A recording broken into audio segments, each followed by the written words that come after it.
எங்க கோயிலுக்கு வருவாங்க, நாங்க அந்த தர்காவுக்கு போவோம், அங்க அவங்க தருகின்ற அந்த பிரியாணியை நாங்க சாப்பிடுவோம். ஒரு ஆளு ரெண்டு பேர் சொல்லல. திருப்பரங்குன்றத்தில் ஏராளமான பேர்கள் அவங்க பேட்டி எடுக்கிறாங்க. ஆண்கள், பெண்கள், முதியவர்கள் எல்லாத்தையும் பேட்டி எடுக்கிறாங்க. எல்லாரும் சொல்லக்கூடிய கருத்து என்ன தெரியுமா? எங்க திருப்பரங்குன்றத்தில் இந்து முஸ்லிம் பாகுபாடு கிடையவே கிடையாது. எங்கடா போன சங்கி, எங்க போனிய? இதுதான் இந்தியர்கள். இந்த இந்தியாவை தான் நாங்கள் விரும்புகிறோம். மதத்தால் வேறுபட்டு இருந்தாலும், இனத்தால் வேறுபட்டு இருந்தாலும், மொழியால் வேறுபட்டு இருந்தாலும் நாங்கள் அத்தனை பேரும் இந்தியர்கள். நீ எவ்வளவு கிரிமினல் தனம் பண்ணினாலும், இந்த மக்களுக்கு மத்தியிலே வேற்றுமையை விதைத்தாலும், இங்கே இருக்கக்கூடிய இந்து சகோதரர்கள் ஒற்றுமையை தான் விரும்புவார்கள். ஒரு நேரம் வரும், இந்துக்கள், முஸ்லிம்கள், ஜெயினர்கள், புத்தர்கள், இங்கு இருக்கக்கூடிய அனைத்து மதத்தவர்கள், இந்திய நாட்டினுடைய சொந்தக்காரர்கள், இந்திய நாட்டை தாய் நாடாக மதிக்கக்கூடிய உண்மையிலேயே தேசப்பற்று மிக்கவர்கள் அத்தனை பேர்களும் உங்களை ஒரு காலத்தில் ஓட ஓட விரட்டியே தீர்வார்கள். அதுதான் நடக்கும். அஸ்ஸலாமு அலைக்கும் வரஹ்மத்துல்லாஹி வபரகாத்துஹு. ஏகத்துவ எழுச்சி மாநாட்டிலே மிக திரளாக, அதே நேரத்தில் மிகுந்த எழுச்சிகளோடு இந்த கூட்டத்தில் பங்கு பெற்று இருக்கிறோம். இந்த சந்தர்ப்பத்திலே இந்தியர்கள் விரும்பும் இந்தியா என்ற ஒரு தலைப்பு எனக்கு வழங்கப்பட்டு இருக்கிறது. இந்த தலைப்பை பொறுத்தமட்டில் நம் நாட்டினுடைய தற்கால நிலைமைகள் எப்படி சென்று கொண்டிருக்கிறது என்பதனையும், இந்த நாட்டை நேசிக்கக்கூடிய, நாட்டின் மீது அன்பு கொண்ட உண்மையான இந்தியர்கள் எப்படி இருக்க விரும்புகிறார்கள் என்பதனையும் என்னுடைய உரையில் குறிப்பிட வேண்டும், தெளிவுபடுத்திவிட வேண்டும் என்பதற்குத்தான் இந்த தலைப்பு வழங்கப்பட்டு இருக்கிறது. நம்முடைய தாய் திருநாடு என்று சொல்லப்படுகின்ற இந்தியா என்று இந்த நாடு என்பது தற்கால சூழ்நிலைகள் எந்த அடிப்படையிலெல்லாம் சென்று கொண்டு இருக்கிறது என்பதனை ஒவ்வொரு நாளும் செய்திகள் மூலமாக, சமூக வலைதளங்கள் மூலமாக, ஏன் ஒவ்வொருவருமே நம்முடைய அனுபவத்தின் மூலமாக கண்டு வருகிறோம்.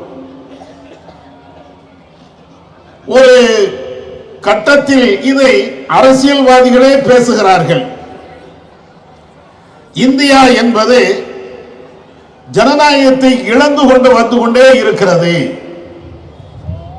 ஒரு நேரத்தில் இருந்த ஜனநாயகம் என்பது, கருத்து சுதந்திரங்கள் என்பது இப்பொழுது இல்லை என்றெல்லாம் எதிர்க்கட்சியை சார்ந்த பல்வேறு அரசியல் தலைவர்கள் இன்றைக்கும் முழக்கமிட்டுக் கொண்டிருப்பதை பார்க்கலாம். அது மாத்திரமல்லாமல் இந்தியாவின் மீது ஆர்வம் கொண்ட, இந்தியாவுடைய வளர்ச்சியில் பங்களிப்பு செய்ய வேண்டும் என்று உறுதி கொண்ட பல்வேறு சமூக ஆர்வலர்கள்,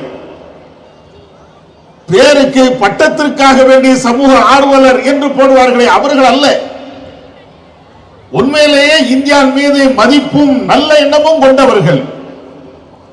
அப்படிப்பட்ட சமூக ஆர்வலர்கள் அவருடைய கவலைகளை வெளிப்படுத்தக்கூடிய கருத்துக்களை நீங்கள் பார்த்தீர்கள் என்றால், நாட்டினுடைய போக்கு, அதனுடைய சித்தாந்த ரீதியான நிலைப்பாடுகள், இவைகளை எல்லாம் எங்களுக்கு மிகப்பெரிய கவலையும் ஆச்சரியத்தையும் தருகிறது என்றெல்லாம் சொல்லுகிறார்கள்.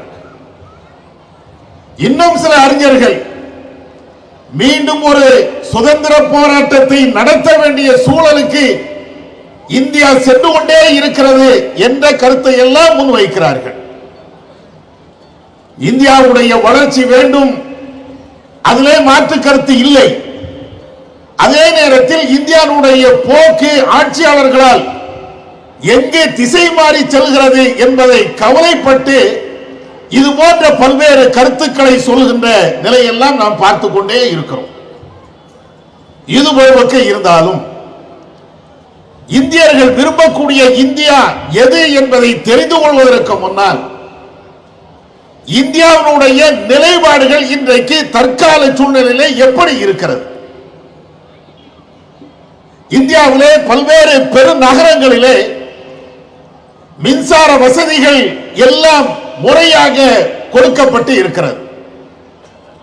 இரவை பகலாக ஆக்கக்கூடிய அளவிற்கு மின் விளக்குகளால் அலங்காரம் செய்யப்படுகிறது. பல்வேறு பகுதிகளிலே அதெல்லாம் இருக்கிறது. ஆனால்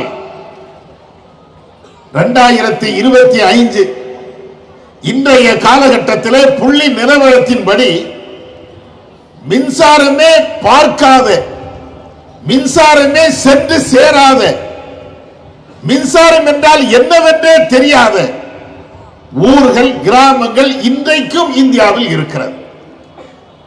புள்ளி விவரத்தோடு சொல்கிறார்கள், ஏறத்தாழ 5000 கிராமங்கள் இன்றைக்கும் மின்சாரத்தை பார்த்தது கூட கிடையாதாம். இந்தியாவினுடைய வளர்ச்சியை பற்றி, இந்தியாவினுடைய தற்கால சூழ்நிலைகளை பற்றி இப்படி சில புள்ளி விவரங்களை அள்ளி விடுகிறார்கள். என்னப்பா அப்படின்னு கேட்டீங்கன்னா, நிறைய பகுதிகளில் மின்சாரம் போய் சேரவே இல்லை. அந்த பகுதி மக்கள் எப்படி வாழ்வார்கள் என்று நீங்க கற்பனை செய்து பாருங்கள். இன்றைக்கு 1 மணி நேரம் மின் இணைப்பு துண்டிப்பு என்றால் நம்ம என்ன பாடுபடுகிறோம்? முன்கூட்டியே மின்சார வாரியம் நாளைக்கு மின்சாரம் இருக்காது என்று சொன்னால், காலை 9 இருந்து மதியம் 3 மணி வரை 5 மணி வரை மின்சாரம் இருக்காது என்று ஒரு அறிவிப்பு வந்துவிடும் என்றால், வாட்ஸ்அப்ல அல்லது செய்தி சேனல்கள்ல செய்திகள் பறக்க ஆரம்பிக்கும். இவை எல்லாத்தையும் தாண்டி நாமளே ஒவ்வொரு வீட்டுக்காக போன போட்டு, நாளைக்கு கரண்ட் இருக்காது, இப்பமே தேங்காவை அரைச்சு வச்சுக்க, நாளைக்கு கரண்ட் இருக்காது, இப்பமே மோட்டர் போட்டு தண்ணியே டேங்க்ல ஏற்றி வச்சுக்க. எத்தனை பேருக்கு தகவல் சொல்றோம்? கரண்ட் இல்லை என்றால், மின்சாரம் இல்லை என்றால் அதனுடைய பாதிப்பு எந்த அளவுக்கு நமக்கு தெரிகிறது. ஆனால் இன்றைக்கும் நாகரிகம் என்று பேசப்படுகின்ற இந்த காலகட்டத்திலேயும் ஏறத்தாழ 5000க்கும் மேற்பட்ட கிராமங்களுக்கு, 5000க்கும் மேற்பட்ட ஊர்களுக்கு மின்சார வாடையே இல்லை என்றால் நம்முடைய நாடு எங்கே போய் கொண்டு இருக்கிறது? இது ஒரு வகையான புள்ளி விவரம். வேறு சில புள்ளி விவரத்தை நீங்கள் பாருங்களேன். இந்தியாவில் போதை பழக்க வழக்கங்கள் அதெல்லாம் உங்களுக்கு தெரியும். ஏன்னா இப்ப சர்வசாதாரணமாக மளிகை கடையில் எப்படி பல்வேறு பொருட்கள் கிடைக்குமோ அதை விட இலகுவாக போதை பொருட்கள் எல்லா இடத்திலையும் கிடைக்கும்.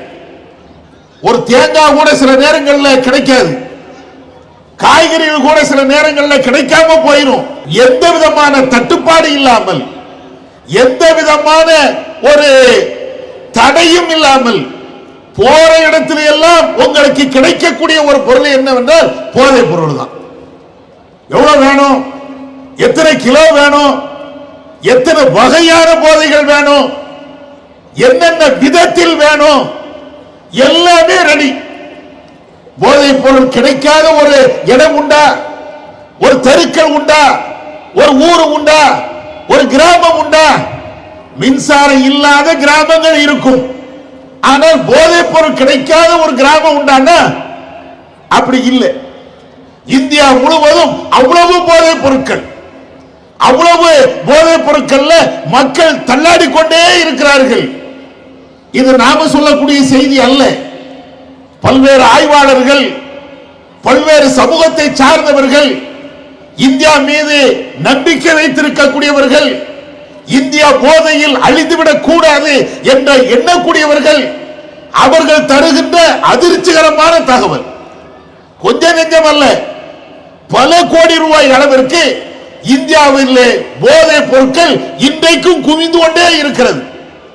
உங்களுக்கெல்லாம் தெரியும், குஜராத்தில் அதானியுடைய துறைமுகத்தில் பல ஆயிரக்கணக்கான கோடி ரூபாய்கள் மதிப்புள்ள போதைப் பொருட்கள் இறக்கி அருளப்பட்டதாக சொன்னார்கள்.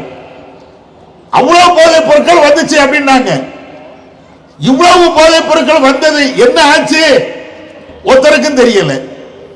அந்த கடற்கரையில இவ்வளவு கிலோ போதை பிடித்தோம், இந்த விமான நிலையத்திலே இவ்வளவு போதைப் பொருளை பிடித்தோம், காரில் கடத்தி வரப்பட்ட போதைப் பொருட்களை பிடித்தோம், இப்படி எல்லாம் செய்திகள்ல ஒவ்வொரு நாளும் வரும். அந்த போதைப் பொருள் எங்கப்பா, அதெல்லாம் எங்க போகுது? இந்த ஆட்சியாளர்களால், காவல்துறை அதிகாரிகளால், போதை தடுப்பு பிரிவு சார்ந்த அதிகாரிகளால் இவ்வளவு அது கண்டுபிடிக்கப்படுகிறது என்றால், கண்டுபிடிக்கப்படாமலேயே வந்து சேரக்கூடிய விவகாரங்கள் எவ்வளவு இருக்கும்? அவ்வளவு வருது. நிறைய பேர் இதுல கவலைப்பட்டு கொண்டு இந்தியா அழிய வேண்டும் என்றால் போதையிலேயே அழிந்திருமா, அந்த அளவுக்கு சொல்கிறார்கள். அதுல புள்ளி விவரம் என்ன தெரியுமா? போதைப் பொருள் முதல் இடத்தில் இருப்பது நம்முடைய யோகி ஆட்சியில் தெரியுமில்ல, உத்தரப்பிரதேசம். உத்தரப்பிரதேசம் என்பதுதான் இந்தியாவிலேயே போதையில முதல்ல நிக்குதான். அவர் ஏன் ஆட்சிக்கு வராம இருப்பாரு? வந்துகிட்டே தானே இருப்பாரு. அங்கதானே பிஜேபிக்கு அவ்வளவு எம்எல்ஏக்கள் வராங்க. எல்லாம் இதுதான் காரணம். போதை பொருள் முதல் இடத்தில் இருப்பது அங்கதானா? அவ்வளவு பெரிய மாநிலமும் கூட அவ்வளவு போதை பொருட்களும் அங்கேதான் இறங்கிக் கொண்டே இருக்கிறது. அப்ப இத மாதிரி போதை என்று நீங்கள் எடுத்துக்கொண்டீர்கள் என்றால் இவ்வளவு கூடுதலாக ஒவ்வொரு பகுதியிலையும் போதை போதை போதை, எல்லா இடத்திலையும் போதை, இவ்வளவு அநியாயங்கள். அடுத்து இன்னும் நீங்க வேறு சில புள்ளி விவரத்தை நீங்க பாருங்களேன். சமீபத்தில் நாடாளுமன்றமா இருக்கட்டும், சட்டமன்றமா இருக்கட்டும், அடிக்கடி அரசியல்வாதிகள் பேசுகின்ற ஒரு பேச்சு, பெண்கள் பாலியல் துன்புறுத்தலுக்கு ஆளாக்கப்படுகிறார்கள், அவர்களை பாதுகாக்க வேண்டும், பாலினத்தின் பேரால் அவர்கள் கொடுமைப்படுத்தப்படுகிறார்கள், எனவே பெண்களுக்கு நாங்கள் பாதுகாப்பு அளிப்போம் என்று நாட்டினுடைய உச்சபட்ச தலைவர்கள் இருந்து கவுன்சிலர்கள் வரையிலையும் ஆட்சி செய்யக்கூடிய அத்தனை பேரும் பேசுகின்ற ஒரு பேச்சு. ஆனால் கவலை தருகின்ற ஒரு விஷயம் என்ன தெரியுமா? புள்ளி விவரத்தோடு சொன்ன போனால் அதனுடைய விவகாரங்கள் என்ன தெரியுமா? ஒவ்வொரு 10 நிமிஷத்திற்கு ஒரு சிறுமி பாலியல் சீண்டுதலுக்கு உள்ளாக்கப்படுகிறார். 10 நிமிஷத்துக்கு 10 நிமிஷத்திற்கு ஒரு சிறுமி, பெரிய பெண்கள் இல்ல, அது வேற கணக்கு. ஒவ்வொரு 10 நிமிஷத்திற்கும் ஒரு சிறுமி வந்து இந்தியாவினுடைய புள்ளி விவரத்தின் அடிப்படையில் பாலியல் சீண்டுதலுக்கு உள்ளாக்கப்படுகிறார். எங்க போகுது நம்ம நாடு? நம்முடைய தாய் திருநாடு எதை நோக்கி சென்று கொண்டிருக்கிறது? இதனுடைய விளைவு என்ன தெரியுமா? பெத்த தகப்பன் தன்னுடைய பிள்ளையை அவன் பாலியல் வன்புணர்வு செய்கிறான். உலகத்தில் நாகரிகமான மனிதன் எவனும் செய்ய கற்பனைக்கு கூட எட்டாத அந்த காரியத்தை செய்கிறான. சமீபத்தில் வந்த செய்தியை நீங்கள் படித்திருப்பீர்கள். நெல்லை மாவட்டம், அதுல ஒரு பகுதியில் ஒருவர் ஒரு தன்னுடைய பிள்ளை, சின்ன பிள்ளை, 15 வயசோ அல்லது 13 வயசு பிள்ளை, அந்த பிள்ளையை கொண்டு போய் ஆஸ்பத்திரியில் கொண்டு போய் சேர்க்கிறாங்க. கடுமையான வயிற்று வலி, உதிரப்போக்கு எல்லாமே இருக்கிறது. அங்க கொண்டு போய் சேர்த்தாச்சுன்னா அவங்க ஸ்கேன் பண்ணி டாக்டர்கள் ஆய்வு பண்ணிட்டு சொல்றாங்க, அந்த சிறுமி ஏறத்தாழ 5 மாத குழந்தையை வயிற்றில் சுமந்து கொண்டு இருக்கிறாள், கர்ப்பமாக இருக்கிறாள். உடனே அந்த ஆஸ்பத்திரியை சார்ந்த டாக்டர்கள் காவல்துறைக்கு தகவல் கொடுக்கிறாங்க. என்னப்பா நிலவரம்? ஒரு சின்ன பிள்ளை 12-13 வயசு தான் இருக்கும், அந்த பிள்ளை 5 மாசம் கர்ப்பிணியா இருக்குது, யாரு என்று விசாரிங்க. அடுத்த வீட்டுக்காரனா, எதிர்த்த வீட்டுக்காரனா, அரசியல்வாதியா, ஆன்மீகவாதியா, அந்த பிள்ளையை இப்படி வன்புணர்வு செய்தது யார்? புலன் விசாரணையில் கடைசி பார்த்தாச்சுன்னா பெத்த தகப்பன். எங்க போய் சொல்லுவீங்க? ஒரு குழந்தைக்கு தகப்பனாலேயே இவ்வளவு பெரிய கொடூரங்கள் நடக்கிறது என்றால், அதுவும் குறிப்பாக சிறுமிகளுக்கு நடக்கிறது என்றால் யாரை நம்புவது? பச்சிளம் குழந்தைகள இருந்து கிழவிய வரை உடல. நம்ம நாட்டில் பெண்களுடைய கற்பு இன்றைக்கு காத்துல பறந்துகிட்டே இருக்கிறது. இதை குறைக்கணும்னு நாடாளுமன்றத்தில் பேசுவாங்க, சட்டமன்றத்தில் பேசுவாங்க. உடனே போக்சோ என்ற வழக்கை நாங்க கொடுத்துட்டோம், அந்த சட்டத்தை கொடுத்துட்டோம், போக்சோல நாங்க எல்லாத்தையும் உள்ள தள்ளிடுவோம், பெண்கள் எல்லாம் சுதந்திரமாக போகலாம், அவருடைய கற்புக்கு எந்த பாதிப்பும் இருக்காது என்றெல்லாம் சொன்னார்கள். சரிப்பா, போக்சோ வழக்கு கொடுத்தீங்க, பெண்களுடைய பாலியல் தீண்டுதலுக்கு எதிராக இந்த சட்டம் தீர்வை தரும் என்று நீங்க சொன்னீங்க. தீர்வை தந்ததா? புள்ளி விவரத்தின் அடிப்படையில் இந்தியாவுடைய பாலியல் சீண்டலுக்கு எதிராக போக்சோ வழக்குகளுக்கு போடப்பட்ட அந்த வழக்குடைய நிலை என்ன தெரியுமா? போக்சோ வழக்கு போடப்பட்ட ஏறத்தாழ 30 லட்சம் வழக்குகள் இன்றைக்கு நிலுவையில் இருக்கிறது. 30 லட்சம் வழக்கு. ஏதோ 2000 1000 வழக்கு இல்ல, 10 வழக்கு 20 வழக்கு இல்ல, ஏறத்தாழ 30,000 வழக்குகள். அதுவும் பெண்களுக்கு எதிராக நிகழப்பட்ட அந்த குற்றச்செயலுக்கு எதிராக போடப்பட்ட போக்சோ வழக்குகள் தீர்ப்பு அளிக்கப்படாமல் நிலுவையில் மட்டும் 30 லட்சத்திற்கும் மேற்பட்ட வழக்குகள் இருக்குதுன்னா எங்க போய் சொல்ல? நம்ம நாடு எங்கே போய் கொண்டு இருக்கிறது? எந்த பெண்ணுக்கு பாதுகாப்பு இருக்கிறது? நீங்க மதத்தை எல்லாம் தாண்டி, ஜாதிகளை எல்லாம் தாண்டி, இனத்தை எல்லாம் தாண்டி ஒட்டுமொத்த இந்தியர்கள், ஒட்டுமொத்த இந்திய பெண்கள் அப்படி நீங்க பாருங்க. இது வெளி உலகத்துக்கு தெரிந்தது. வெளி உலகத்துக்கு தெரியாம எத்தனை பெண்கள் மானபங்கப்படுத்தப்பட்டிருப்பாங்க. அடுத்த வீட்டுக்காரனால், அந்நியனால், எதிர்த்த வீட்டுக்காரனால், கடையினுடைய முதலாளியால், கல்லூரியுடைய பேராசிரியரால், ஸ்கூலுடைய பள்ளிக்கூடமுடைய ஆசிரியர்களால், எத்தனை 1-2 சம்பவமா? நீங்க டெய்லி பேப்பர் நீங்க படிச்சீங்கன்னா இந்த கற்பழிப்பு, பாலியல் சீண்டுதல், இந்த வழக்கு இல்லாம, இந்த சம்பவம் இல்லாம ஒரு பேப்பர் கூட வராது. அவ்வளவு நிகழ்வுகள். அதான புள்ளி விவரம் சொல்லுது. 10 நிமிஷத்துக்கு ஒரு சிறுமி பாலியல் சீண்டுதலுக்கு உள்ளாக்கப்படுகிறார்கள் என்றால் ஒரு நாளைக்கு எத்தனை சீண்டுதல்கள் நடக்கும்? எங்கப்பா போகிறது நம்முடைய நாடு? நம்முடைய திருநாடு எங்கே சென்று கொண்டு இருக்கிறது? போதையினுடைய உச்சகட்டம், பெண்களுக்கு எதிரான பாலியல் சீண்டுதல் உச்சகட்டம்.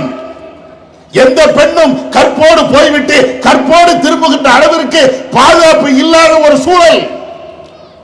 ஜாதி மத வேறுபாடுகள் இல்லாமல் அத்தனையும் எல்லா பெண்களுக்கும் நடக்கிறது இந்த கொடூரங்கள். இதோடு நிக்கல, இன்னும் நம்முடைய நாட்டுடைய நிலையை இன்னும் கொஞ்சம் பாருங்க. அப்படியே பார்த்துட்டே வாங்க, ஒவ்வொரு விஷயமா நீங்க பாருங்க. படிப்பறிவு, அது இந்தியா இன்றைக்கு ரொம்ப பின்னுக்கு தள்ளப்பட்டிருக்கிறது, சில மாநிலங்களை தவிர. உலக லெவலில் நீங்க எடுத்தீர்கள் என்றால் பல்வேறு நாடுகள் கல்வித்துறையில் முன்னேறி கொண்டே இருக்கிறது. நம்முடைய நாடு அது இன்னும் பின்னால போய்கிட்டே இருக்கிறது. ஏறத்தாழ 60% மேலாக இன்னைக்கும் எழுத படிக்க தெரியாதவர்கள் இருக்கிறார்கள் இந்தியா லெவலில். தமிழ்நாட்டை மட்டும் சொல்லல, தென் மாநிலங்களை மட்டும் நம்ம சொல்லல. படிப்பு அறிவே இல்லாதவர்கள் ஏறத்தாழ 60% இன்னைக்கும் இந்தியாவில் இருக்கிறாங்க. எங்க போறோம்? இப்படி ஒவ்வொன்னா நீங்க எடுத்து பாருங்க. ஒவ்வொரு விஷயத்தையா நீங்க எடுத்து பார்த்தீர்கள் என்றால் இந்த ஆட்சியாளர்கள் மட்டும் பேசுறதை பார்க்காதீங்க. அவர்கள் அங்கோடைய ஆட்சியை தக்க வைப்பதற்காக வேண்டி எதனாலும் பேசுவார்கள். யதார்த்தத்தை நீங்கள் பாருங்கள். இந்தியாவுடைய யதார்த்தத்தை நீங்கள் அப்படியே ஒவ்வொன்றா யோசிச்சு பாருங்க. அடுத்து, இந்திய நகரங்கள்ல குப்பைகள் மிகுந்த நகரங்கள், சுகாதாரம் இல்லாத நகரங்கள், அடிப்படை வசதியே இல்லாத நகரங்கள், அந்த புள்ளி விவரத்தை நீங்க எடுத்து பார்த்தீர்கள் என்றால் ஏராளமான ஊர்கள் குப்பை மண்டிகளாகவே தான் இருக்கிறதா. குப்பை தான். சிங்கார சென்னை அப்படின்னு பேசுவாங்க. திருச்சிக்கு ஒரு பேர் வைப்பாங்க, இதுல நாங்க தூய்மையா இருக்கிறோம், அங்க தூய்மையா இருக்கிறோம், இப்படி நாங்க அப்படி பண்ணிட்டோம் அப்படிம்பாங்க. ஆனால் நீங்கள் யதார்த்தத்தை பார்த்தீர்கள் என்றால் இந்தியா என்றாலேயே குப்பை காடுகள் தான் என்ற அளவுக்கு வச்சிருக்கிறாங்க. பக்கத்துல கேரளாவில் இருந்து அங்கே இருக்கக்கூடிய கழிவுகளை கொண்டு வந்து தமிழ்நாட்டில் வந்து கொட்டுவான். இது அடுத்த மாநிலம் நமக்கு செய்யக்கூடிய மிகப்பெரிய மோசமான ஒரு நிலை. சரி, அடுத்த மாநிலத்துக்காரன் தான் கொண்டுதானா அப்படின்னு நீங்க பாத்தீங்கன்னா, சைனாக்காரன் அல்லது வெளிநாட்டுக்காரன் அவன்கிட்ட இருக்கக்கூடிய மின்னணுக்கள், அதனுடைய கழிவுகள் எல்லாத்தையும் கொண்டு வந்து நம்முடைய கடல் பரப்புல வந்து கொட்டிட்டு போயிடுவான். இதனாலேயே மிகப்பெரிய சுகாதார சீர்கேடுகள் இந்தியா முழுவதும். ஒரு நகரம் ரெண்டு நகரம் இல்ல. எது தூய்மையான நகரம், எது சுத்தமான நகரம், எங்கே தூய்மையான காற்று கிடைக்கும், ஒண்ணுமே இல்லை. நீங்கள் செய்திகளிலே படித்திருப்பீர்கள், பார்த்திருப்பீர்கள். டெல்லி நம்முடைய தலைநகரம், அங்குதான் இந்தியாவுடைய முதல் தலைநகரம் என்று பெயர் வைக்கப்பட்ட அந்த இடத்தில் தான் தூய்மையற்ற காற்றுக்கள், சுவாசிப்பதற்கு தகுதி இல்லாத காற்றுக்கள்ல முதல் இடம் டெல்லி. யோசிச்சு பாருங்க, மற்ற நகரங்கள்லாம் எப்படி இருக்குன்னு யோசிச்சு பாருங்களேன். டெல்லியில தான் நாட்டினுடைய பிரதமர் இருப்பாரு, முக்கிய அமைச்சர்கள் இருப்பாங்க, உயர் அதிகாரிகள் இருப்பாங்க, நாட்டினுடைய ஜனாதிபதி அங்கதான் இருப்பாரு. எல்லாம் டெல்லி தான். வெளிநாட்டில இருந்து வரக்கூடிய தூதர்களாக இருந்தாலும், பெரிய பெரிய மன்னர்களாக இருந்தாலும் எல்லாம் அங்கதான் வருவாங்க. அந்த டெல்லியில சுத்தமான காற்று இல்லை சுவாசிப்பதற்கு, தூய்மையான காற்று இல்லை சுவாசிப்பதற்கு. அப்ப தூய்மை என்று நீங்க எடுத்து பார்த்தீர்கள் என்றால் எல்லாம் ஜீரோ. எல்லா இடமும் குப்பை, எல்லா இடத்திலையும் அசுத்தம். ஒரு பஸ் ஸ்டாண்டுக்கு போக முடியலையே, ஒரு பொது இடங்களுக்கு போக முடியலையே. என்ன நாட்டம், எவ்வளவு வீச்சம், எவ்வளவு துர்நாற்றம் அடிக்கிறது, எல்லாத்துக்கும் தெரிந்ததுதானே. அப்ப இத மாதிரி சுத்தத்தை எடுத்துக்கொண்டால் எல்லா விதத்திலையும் இந்தியா பின்தங்கிட்டே இருக்கிறது. இதுதான் இந்தியா. விலைவாசி அது சொல்லவே வேண்டாம். அது நேற்றுக்கு ஒண்ணு, இன்னைக்கு ஒண்ணு, நாளைக்கு ஒண்ணு, விடிஞ்சா ஒரு ரேட்டு, பொழுது அடைஞ்சா ஒரு ரேட்டு, அது போய்கிட்டே இருக்கிறது. எங்க போகுதுன்னே தெரியல. ஒரு நேரத்தில் 10 ஆண்டுகளுக்கு முன்பெல்லாம் ஒரு கிலோ அரிசி என்பது 30 ரூபாய்க்கு வித்தது. இன்னைக்கு ஒரு சராசரி அரிசி வாங்குறதா இருந்தால் 60 ரூபாய் 70 ரூபாய். நான் பிரம்மாண்டமான நல்ல தரமான அரிசியை கூட சொல்லல. சராசரி மக்கள் சாப்பிடுகின்ற, ஏழைகள் சாப்பிடுகின்ற அந்த அரிசியை நீங்கள் எடுத்துக்கொண்டீர்கள் என்றால் 60 ரூபாய் 70 ரூபாய். ஒரு மளிகை ஜாமான் எவ்வளவு ரேட்டு? எல்லா ஆட்சியாளர்களும் ஒண்ணு சொல்லுவாங்க, நாங்கள் வந்தால் விலைவாசியை கட்டுப்பாட்டுக்குள் வைத்திருப்போம், நாங்கள் வந்தால் அந்த அரிசி விலை இப்படி ஆயிரும், இந்த அரிசி விலை இப்படி ஆயிரும் அப்படிம்பாங்க எல்லா ஆட்சியாளர்களும். இதுல யாரும் விதிவிலக்கெல்லாம் கிடையாது. ஆனால் விலைவாசி கட்டுப்பாட்டில் இல்லை, விலைவாசி தாறுமாறா போய்கிட்டே இருக்கிறது. இது எல்லாத்தையும் ஒவ்வொன்றா இப்படி சொல்லிக்கிட்டே போகலாம். இதுல என்ன நீங்க மிக முக்கியமாக கவனிக்க வேண்டிய உண்மையான செய்தி என்னன்னா, இதுல முஸ்லிம்கள் மட்டுமா பாதிக்கப்படுறாங்க, கிறிஸ்தவர்கள் மட்டுமா பாதிக்கப்படுறாங்க, ஜைனர்கள் மட்டுமா பாதிக்கப்படுறாங்க, ஒட்டுமொத்த இந்தியர்கள் பாதிக்கப்படுறாங்க. விலைவாசியினால், குப்பையினால், பாலியல் சீண்டுதலினால் அல்லது பல்வேறு பிரச்சனைகள்னால் ஏதோ இந்து முஸ்லீம் அல்லது இவன் தான் பாதிக்கப்படுறான், இந்த ஜாதி தான் பாதிக்கப்படுறான், இந்த மதத்துக்காரன் தான் பாதிக்கப்படுறான் அப்படிங்கிறது இல்ல. ஒட்டுமொத்த இந்தியர்கள் நம்ம பாதிக்கப்பட்டு தான் இருக்கும். இதுதான் இந்தியாவுடைய நிலை. இன்னைக்கு இருக்கக்கூடிய இந்தியாவுடைய நிலை இப்படித்தான் போய்கிட்டே இருக்கிறது. இதுக்குத்தான் நம்முடைய முன்னோர்கள் இந்தியா சுதந்திரத்தை பெற்று தந்தார்களா? இந்தியா மேல அக்கறை கொண்டவர்கள், இந்தியா மீது நன்மதிப்பை பெற்றவர்கள், இந்தியா மிகப்பெரிய நாடாக வளர வேண்டும் என்று விரும்பக்கூடியவர்கள் இதைத்தான் விரும்புகிறார்களா? ஆனால் இது ஆட்சியாளர்கள் அத்தனை பேருக்கும் தெரியும். விலைவாசியும் பின்னை முட்டுகிறது, அது தெரியும். சுகாதாரம் இங்கு இல்லை, அது தெரியும். குடிநீர் வசதி சரியாக இல்லை, அது தெரியும். மக்கள் தங்குவதற்கு வாழ்விடம், வசிப்பிடம் முறையாக இல்லை, அது தெரியும். பல்வேறு அவசிய தேவையான பல்வேறு விவகாரங்கள் இந்த மக்களுக்கு கிடைக்கல, எல்லாம் தெரியும் ஆட்சியாளர்களுக்கு. இதை மறைக்கணுமா இல்லையா? அதுக்கு தான் என்ன செய்யறது? இந்தியாவுல நம்ம ஆட்சியில இருக்கணும், வேற எவனும் ஆட்சிக்கு வந்துடக்கூடாது, எதை பத்தியும் யோசிச்சிடக்கூடாது. பொருளாதாரத்தை பற்றி, வருமானத்தை பற்றி, அவனுக்கு கிடைக்க வேண்டிய அடிப்படை சுகாதாரத்தை பற்றி எதையும் மக்கள் சிந்திச்சிடவே கூடாது. சிந்திச்சா எல்லாரும் போராட்டம் ஆரம்பிச்சிருவான். நாட்டில் கொந்தளிப்பு ஏற்பட்டுரும். நாட்டில் கொந்தளிப்பு ஏற்பட்டால் இருக்கக்கூடிய ஆட்சியாளர்கள் எல்லாருமே துண்டை காணும் துணியை காணும் ஓடணும். அப்ப அதனால என்ன செய்யறது? எவனும் சிந்திக்க கூடாது. சுகாதாரம், குடிதண்ணீர், எந்த பிரச்சனையா இருந்தாலும் நீ பேசாம அமைதியா வேடிக்கை பார்த்துட்டு தான் இருக்கணும். அதை எதிர்த்து நீ குரல் கொடுக்க கூடாது. அந்த குரல் கொடுக்கக்கூடிய சிந்தனை உனக்கு வரக்கூடாது. போராடக்கூடிய சிந்தனையே வரக்கூடாது. அதுக்கு என்ன செய்யறது? பாத்தியா முஸ்லிம்களே, அவன் எவ்வளவு அநியாயம் பண்றான் பாத்தியா அப்படின்னு சொல்லி மத தூண்டுதல்களை, மத மோதல் போக்குகளை எல்லா மக்களுக்கு மத்தியில பரப்பணும். அதுதான் நடக்குது. சமீபத்தில் அமெரிக்காவினுடைய ஒரு செய்தி நிறுவனம் புள்ளி விவரத்தை சொல்கிறது. இந்தியாவில் ஒரு வருடத்தில் மாத்திரம் மிக உச்சபட்ச தலைவர்கள் இருக்கிறாங்களா இல்லையா, ஆட்சியாளர்கள், அந்த உச்சபட்ச தலைவர்கள் ஆட்சியாளர்கள் வெறுப்பு பேச்சு மாத்திரம் ஒரு ஆண்டில் அவங்க பேசிய பேச்சு ஏறத்தாழ 1650. இது நம்ம எடுத்த புள்ளி விவரம் கிடையாது. தௌஹீத் ஜமாத் எடுத்த புள்ளி விவரம் கிடையாது. அமெரிக்காக்காரன் அவன் எடுத்து வச்சிருக்கிறான் புள்ளி விவரம். ஏறத்தாழ 1650 அளவிற்கு உச்சபட்ச ஆட்கள். நம்ம கவுன்சிலர் பேசுறது அல்ல, சில சங்கிகள் பேசுகின்ற வெறுப்பு பேச்சு அவன் புள்ளி விவரத்தில் எடுக்கல. அதையெல்லாம் எடுத்தீங்கன்னா கோடிக்கணக்கில் போகும். அதை எடுக்கல. பெரிய பெரிய தலைவர்கள், உலகத்தால் அறியப்பட்டவர்கள், அப்படிப்பட்டவர்கள் எல்லாம் பேசிய அந்த பேச்சுக்களுடைய வெறுப்பு பேச்சுக்களுடைய எண்ணிக்கை அது.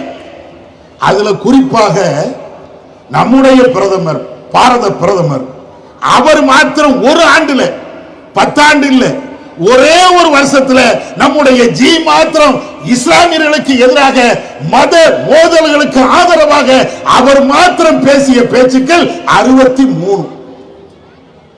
ஒரு நாட்டினுடைய உச்சபட்ச தகுதியில் இருக்கக்கூடிய ஒருவர், ஒரு நாட்டினுடைய பிரதமர், இந்த நாட்டு மக்களுக்கு எதிராக வெறுப்பு பேச்ச மாத்திரம் ஒரு ஆண்டில் 63 தடவை அவர் பேசி இருக்கிறார். ஏன், எதுக்கு இப்படி எல்லாம் பேசணும்? இஸ்லாமியர்கள், இந்துக்கள் இவங்க ஒற்றுமையா இருக்கக்கூடாது அப்படின்னு சொல்லி மத மோதல்களை உருவாக்கக்கூடிய, மத சீண்டல்களை உருவாக்கக்கூடிய இந்த பேச்சுக்கள் பேசுவதற்கு என்ன காரணம்? இந்த ஏற்கனவே நம்ம சொன்னமா இல்லையா, இந்தியா பின்தங்கி போய்கொண்டே இருக்கிறது. பொருளாதாரத்தில் பின்னடைவு, சுகாதாரத்தில் பின்னடைவு, வேலை வாய்ப்பில் பின்னடைவு, இப்படின்னு ஏகப்பட்ட பிரச்சனை இந்தியா மக்களை ஆட்டி படைத்துக் கொண்டே இருக்கிறது. இதுக்கு தீர்வை தேடி நீங்க வந்துடக்கூடாது, யாரும் வந்துடக்கூடாது, குறிப்பாக இந்துக்கள் வந்துடக்கூடாது, இந்துக்கள் கிளறக்கூடாது. எனக்கு வேலையை தான், எனக்கு சுகாதாரத்தை தான், எனக்கு சாப்பாட்டை தான் என்று அவங்க சிந்திக்கவே கூடாது. அதுக்கு என்ன செய்யறது? அவரை பாரு, முஸ்லிமை பார், கோயில் இடிச்சானா, சர்ச்சை இடிச்சானா, அங்க அப்படி பேசினானா, இங்க இப்படி பேசினானா, கிட்டத்தட்ட சுதந்திரம் வாங்குவதற்கு முன்னால இருந்து இன்னை வரையும் இதே பேச்சுதான். நீங்க வரலாறு நீங்க புரட்டி பாருங்கள், ஆங்கிலேயருடைய காலத்தில் இருந்து இதே பேச்சு. இன்னைக்கு நேற்று அல்ல, அன்றையில இருந்து இன்னை வரையிலையும் இந்த மதவெறி பேச்சு மட்டும்தான் அவங்கள்ட்ட இருக்கும். எப்படியாவது துண்டாட வேண்டும். அதனாலதான் பெரியார் ஒரு தடவை சொன்னார், எப்பா இந்துக்களே, நீங்கள் எதுவரை இந்துக்கள் என்று தெரியுமா? இந்துக்களே இந்துக்களே என்று எதுவரை நீங்கள் அழைக்கப்படுவீர்கள் என்று தெரியுமா? இஸ்லாமியனும் கிறிஸ்துவனும் ஜெயினனும் இருக்கின்ற வரை. இஸ்லாமியன் இங்கே இல்லை என்றால் உன்னை இந்து என்று அழைப்பதற்கு இங்க நாதி இருக்காது அப்படின்னு அவர் சொன்னார். அவருடைய எல்லா கருத்தையும் நம்ம ஏற்றுக்கிட மாட்டோம், நிறைய முரண்பாடுகள் இருக்கிறது, தனி விஷயம்.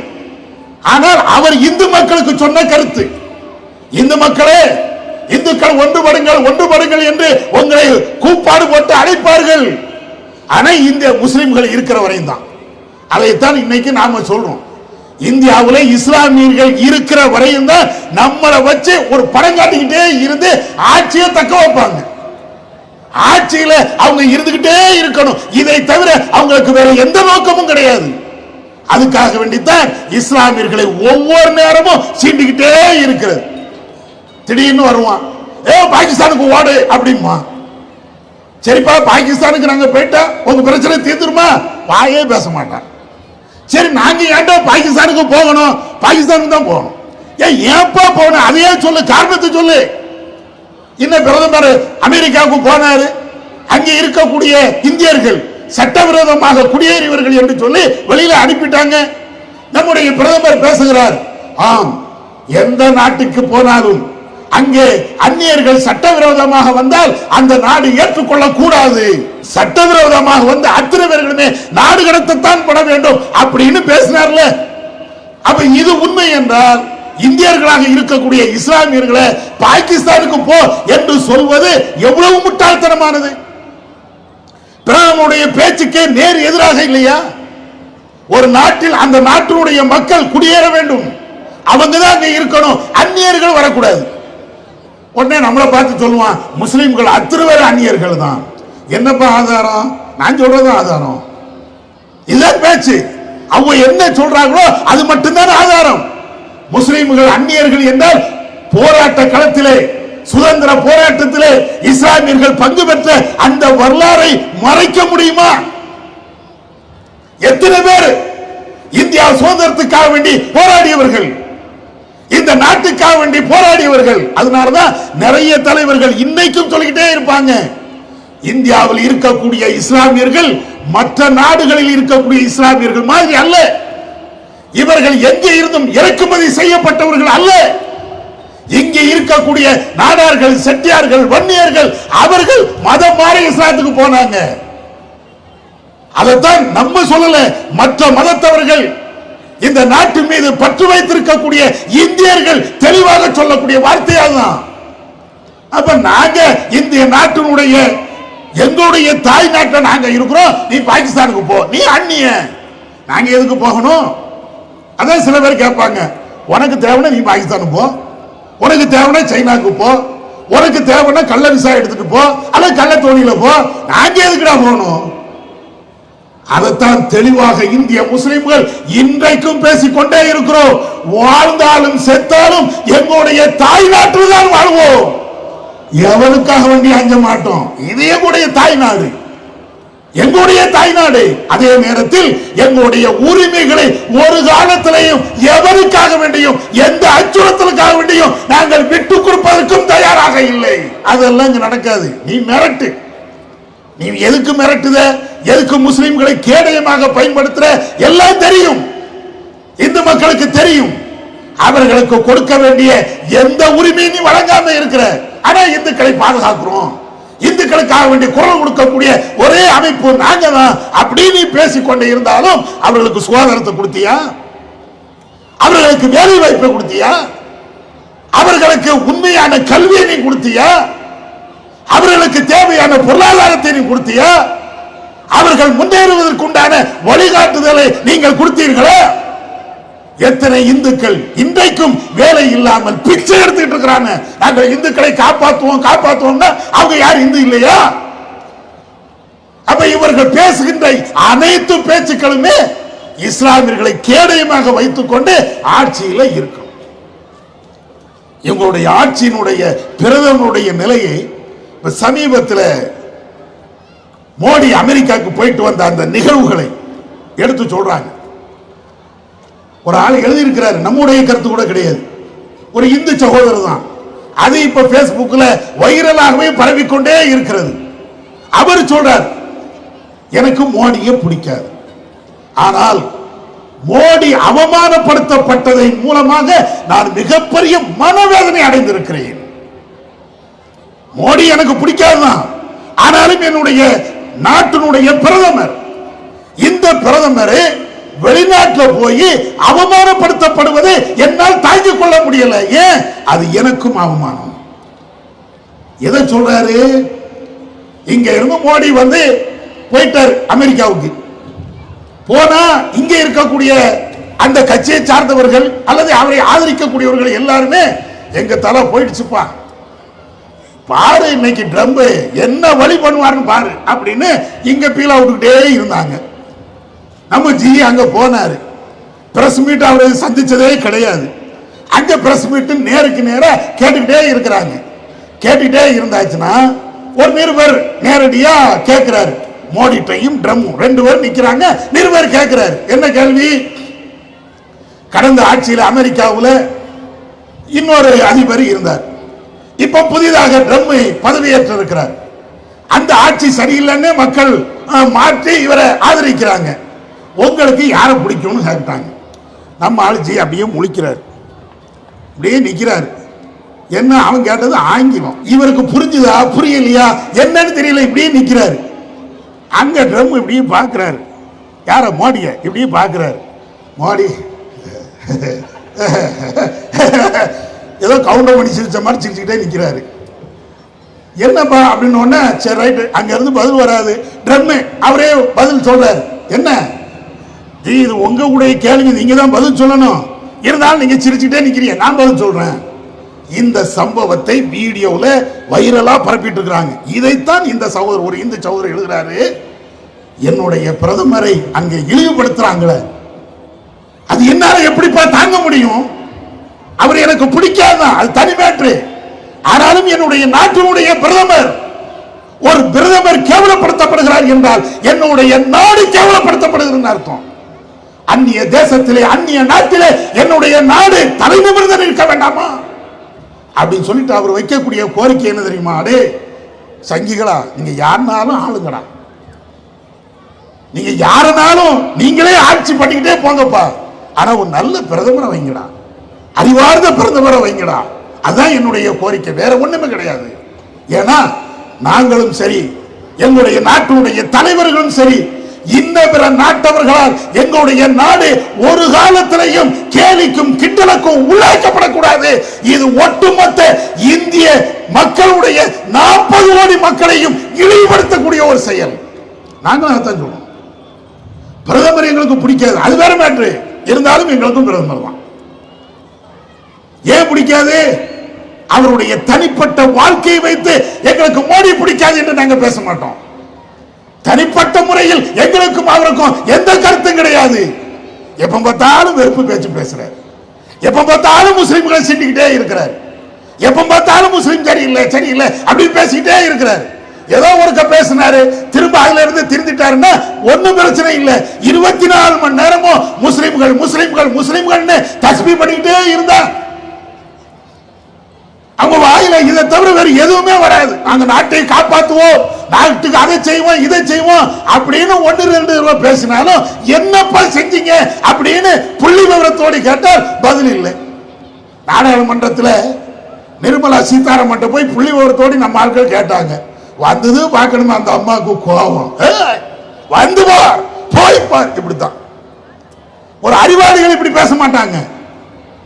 அதைத்தான் நாங்களும் கேட்கிறோம்.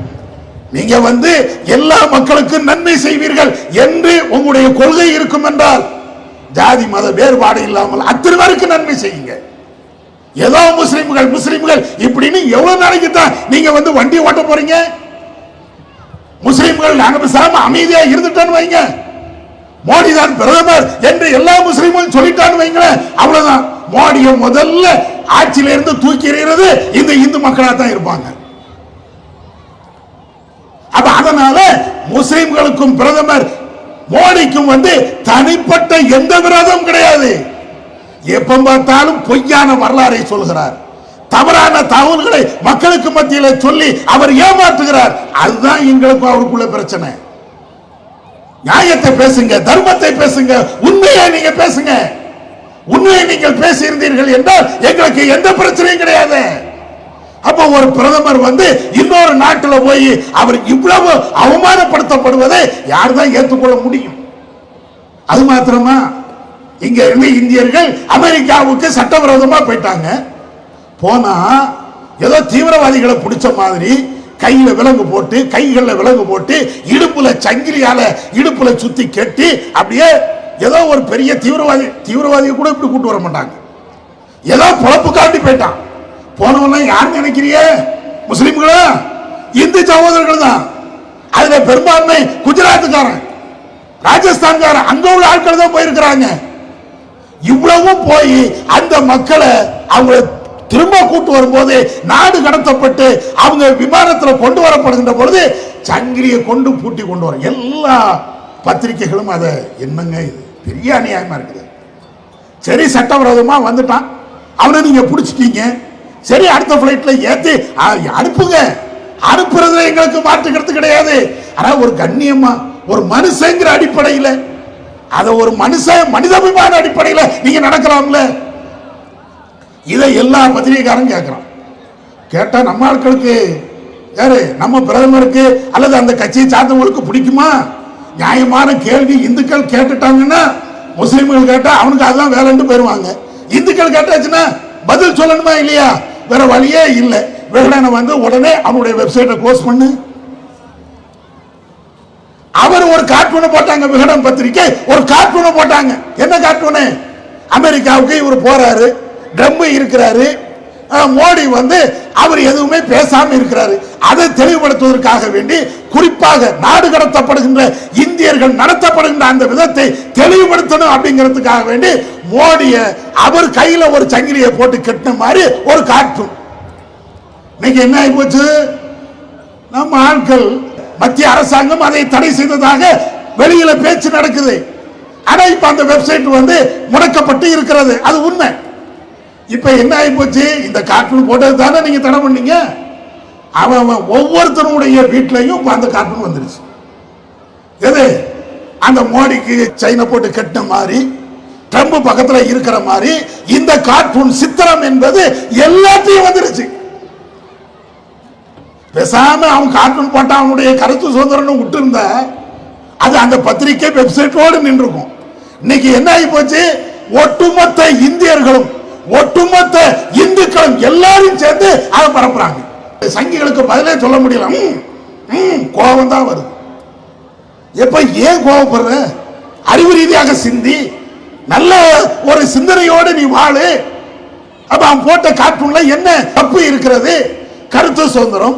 அது மாத்திரம் இல்ல, அங்க நடக்கக்கூடிய நிகழ்வுகளை சித்தரிக்கிறாங்க.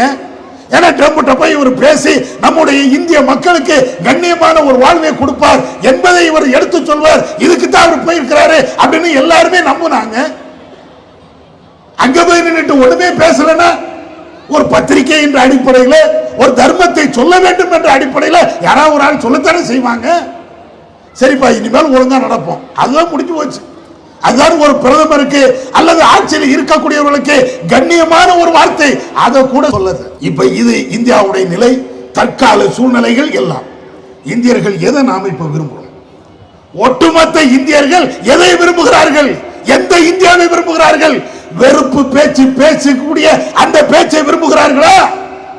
ஒரு காலத்திலேயும் இல்லை. அதற்கு நிதர்சனமான உண்மை என்ன தெரியுமா? சமீபத்தில் நடந்த திருப்பரங்குன்றத்துடைய நிகழ்வு. திருப்பரங்குன்றத்தை அயோத்தியாக மாற்றுவோம் என்று ஒரு ஆர்ப்பாட்டத்தை நடத்தி கொக்கரிச்சாங்க. நாங்க அப்படி செய்வோம், இப்படி செய்வோம், அந்த மலையை எங்களுக்கு தான் சொந்தம் என்னமோ பேசினாங்க. இன்னும் சொல்ல போனால் நம்முடைய நாட்டு சட்டத்துக்கு விரோதமான பேச்சுக்கள் எல்லாம் அங்கே பேசப்பட்டது. எவ்வளவு பேசுனீங்கல்ல. திருப்பரங்குன்றம் மக்கள், குறிப்பாக இந்து சகோதரர்கள், அவங்களுடைய பேட்டிய புதிய தலைமுறை எடுத்து போடுது. அழகாக சொல்றாங்க, இதுதான் இந்தியர்கள், அதுதான் இந்தியர்கள், உண்மையான இந்தியர்கள் எல்லா இடத்திலும் இருக்கிறார்கள், அவர்கள் தான் மெஜாரிட்டி. அவங்க என்ன சொல்றாங்க தெரியுமா? திருப்பரங்குன்றம் மலையில சிக்கந்தர் அந்த தர்கா இருக்கா பாய், நாங்க எப்பவுமே அங்கதான் போவோம். பாய்மார்கள் அந்த தர்காவுல பிரியாணி ஆக்கி தருவாங்க, நாங்க சாப்பிடுவோம். இது ஒரு இந்து பெண்மணி கொடுக்கக்கூடிய பேட்டி. தௌஹீத் ஜமாத் சொல்லக்கூடிய கருத்து அல்ல, முஸ்லிம்கள் சொல்லக்கூடிய கருத்து அல்ல. ஒரு செய்தி நிறுவனம் வெளியிடுகிறது. எப்படி? நாங்க இந்தியர்கள், நாங்க இங்க முஸ்லிம் இந்துக்கள் எல்லாம் ஒற்றுமையா தான் இருக்கிறோம். அவங்க எங்க கோயிலுக்கு வருவாங்க, நாங்க அந்த தர்காவுக்கு போவோம், அங்க அவங்க தருகின்ற அந்த பிரியாணியை நாங்க சாப்பிடுவோம். ஒரு ஆளு ரெண்டு பேர் சொல்லல. திருப்பரங்குன்றத்தில் ஏராளமான பேர்கள் அவங்க பேட்டி எடுக்கிறாங்க. ஆண்கள், பெண்கள், முதியவர்கள் எல்லாத்தையும் பேட்டி எடுக்கிறாங்க. எல்லாரும் சொல்லக்கூடிய கருத்து என்ன தெரியுமா? எங்க திருப்பரங்குன்றத்தில் இந்து முஸ்லிம் பாகுபாடு கிடையவே கிடையாது. எங்கடா போன சங்கி, எங்க போனிய? இதுதான் இந்தியர்கள். இந்த இந்தியாவைத்தான் நாங்கள் விரும்புகிறோம். மதத்தால் வேறுபட்டு இருந்தாலும், இனத்தால் வேறுபட்டு இருந்தாலும், மொழியால் வேறுபட்டு இருந்தாலும் நாங்கள் அத்தனை பேரும் இந்தியர்கள். நீ எவ்வளவு கிரிமினல் தனம் பண்ணினாலும், இந்த மக்களுக்கு மத்தியிலே வேற்றுமையை விதைத்தாலும், இங்கே இருக்கக்கூடிய இந்து சகோதரர்கள் ஒற்றுமையை தான் விரும்புவார்கள். ஒரு நேரம் வரும், இந்துக்கள், முஸ்லிம்கள், ஜெயினர்கள், புத்தர்கள், இங்கு இருக்கக்கூடிய அனைத்து மதத்தவர்கள், இந்திய நாட்டினுடைய சொந்தக்காரர்கள், இந்திய நாட்டை தாய் நாடாக மதிக்கக்கூடிய உண்மையிலேயே தேசப்பற்று மிக்கவர்கள் அத்தனை பேர்களும் உங்களை ஒரு காலத்தில் ஓட ஓட விரட்டியே தீர்வார்கள். அதுதான் நடக்கும். ஏன்னா இந்தியர்கள் அதுதான் விரும்புறாங்க. சண்டை ஓடுவதை யாரும் விரும்பல. எந்த இந்துக்களை நீங்க எடுத்து பாருங்க, முஸ்லீமோட ஒரு சண்டை ஓட நினைக்கிறாங்களா? எந்த முஸ்லீம் நீங்க எடுங்க, ஒரு இந்துவை போய் வம்புக்கு இழுக்கணும் அப்படின்னு யாரும் நினைக்கிறோமா? யாரும் கிடையாது. அவங்க அவங்களுடைய வழிபாட்டு முறை, அவங்க வழிபாட்டு முறை அவங்க செஞ்சுக்கிட்டே போவாங்க. உனக்கு பள்ளியில போய் தொழணுமா, பள்ளிவாசல்ல போய் தொழு. நீ கோயில போய் கும்பிடணுமா, கோயில போய் கும்பிடு. நீ சர்ச்சுக்கு போகணுமா, சர்ச்சில் போய். இதுதான் இங்க எந்த வேறுபாடும் கிடையாது. இந்தியர்களை பிரிக்கலாம் முடியாது. உங்க ஆட்சி வசதிக்காக, ஆட்சியிலேயே இருக்க வேண்டும் என்பதற்காக இந்த திட்டத்தை நீங்கள் தீட்டி ஒரு குறிப்பிட்ட காலத்திற்கு நீங்கள் ஆட்சியில் இருக்கலாமே தவிர நிரந்தரமாக ஆட்சியில் இருக்க முடியாது என்பதையும் சொல்லிக்கொண்டு, ஒட்டுமொத்த இந்தியர்களும் வேற்றுமையில் ஒற்றுமை என்ற அந்த சித்தாந்தத்தில் தான் உண்மையான இந்தியர்கள் இருக்கிறார்கள், இருப்பார்கள். அதிலேயே நாங்களும் வாழ்வோம் என்று சொல்லி என்னுடைய உரையை நிறைவு செய்கிறேன். வாஹிதவன் அல்ஹம்துலில்லாஹி ரப்பில் ஆலமீன்.